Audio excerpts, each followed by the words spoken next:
Hi friends, welcome to my channel. Siri పెళ్లి చేయడానికి కట్నం కోసం జగదాత్రి కంగారు పడుతూ ఉండగా సిరి వాళ్ళ బామ్మ అప్పుడే అక్కడికి వచ్చి, జగదాత్రి, మీ నాన్నగారు సిరి పెళ్లి కోసం ₹1,00,00,000 చెక్ రాసి నీకు ఇవ్వమన్నారమ్మా అని అంటూ ఉండగా పక్కనున్న కేదార్, మీ నాన్న నీ కష్టం అర్థం చేసుకున్నారు, తీసుకోదాత్రి అనగానే ఆనందంగా తీసుకొని ఇవన్నీ డీటెయిల్స్ రాసి ఫిలప్ చేసి బ్యాంకుకి వెళ్దాం అంటూ ఆ చెక్ని పట్టుకొని రూమ్లోకి వెళ్తారు జగదాత్రి, కేదార్. ఇదంతా పక్క నుంచి గమనించిన యువరాజ్, నిషి, రేఖ, వైజయంతి, రాగిణిల దగ్గరికి వెళ్ళి భరద్వాజ్ జగదాత్రికి ₹1,00,00,000 చెక్ పంపించారని, ఇక జగదాత్రికి ప్రాబ్లం లేదని చెప్పగానే వైజయంతి ఇలా అంటుంటుంది, ఆ చెక్ని ఎలా పాడు చేయాలో నాకు తెలుసు అని అంటూ ఒక పనావిడతో జ్యూస్ గ్లాస్ని జగదాత్రి రూమ్కి పంపించడానికి ట్రై చేస్తూ ఉంటుంది.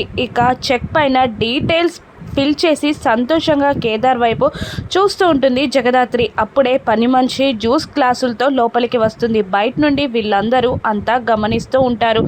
ఇక మేడం జ్యూస్ అంటూ పని మనిషి కావాలనే ఆ చెక్ పైన జ్యూస్ పోసేస్తుంది. ఇక కంగారుగా ఆ జగదాత్రి ఆ చెక్ని తీయగానే అది ముక్కలు ముక్కలు అయిపోతుంది. బాధపడుతూ ఉంటుంది జగదాత్రి. అప్పుడే నిషిక లోపలికి వచ్చి, అయ్యయ్యో నాన్నగారు నీకేదో ₹1,00,00,000 చెక్ పంపించారని, నీ కష్టం తీరిపోయిందని ఇక్కడికి వస్తే చెక్ ముక్కలైందేంటి జగదాత్రి? ఇప్పుడేం చేస్తావు? సిరి పెళ్ళి ఎలా చేస్తావు?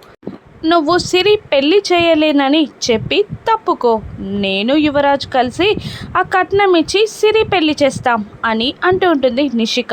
ఇక జగదాత్రి మాత్రం కాస్త బాధపడిన కాన్ఫిడెంట్గానే, మీరందరూ వెళ్ళి అత్తయ్య వాళ్ళని హాల్లోకి రమ్మనండి, అత్తయ్య గారికి కావాల్సింది తీసుకొని నేనొస్తాను అని జగదాత్రి అనగా నిషి షాక్ అవుతుంది. ఆ ₹1,00,00,000 జగదాత్రి ఎలా సెటిల్ చేస్తుందో రాను ఎపిసోడ్స్లో చూద్దాం. Thank you for watching.